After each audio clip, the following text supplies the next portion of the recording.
Okay, so we're talking about translations earlier. So now we're moving on to reflections. So reflections basically mean that there is, so if I have a point A, 2, 2, when I talk about a reflection of that point, it means that there's a mirror image about the mirror line.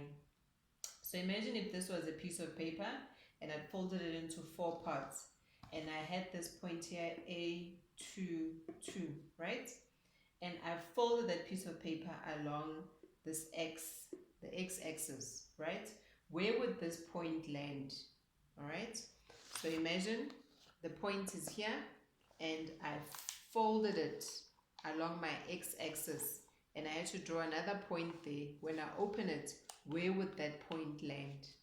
So here is the same thing. You can see here it lands on 2 minus 2.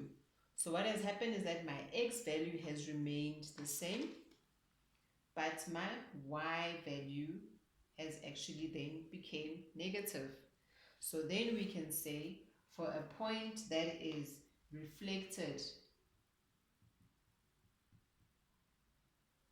okay, about the x-axis, so what happens to my point? So xy then becomes x minus y.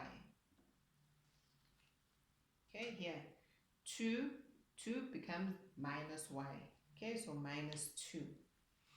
And now the same point, I take the same point and now I fold my piece of paper along my x-axis. So I fold it over here.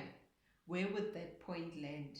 All right, if here I'm folding it along the x-axis and my x's remain the same but my y becomes negative, then the opposite is also true for here. So if I fold it here, then my y values stay the same but my x values change signs.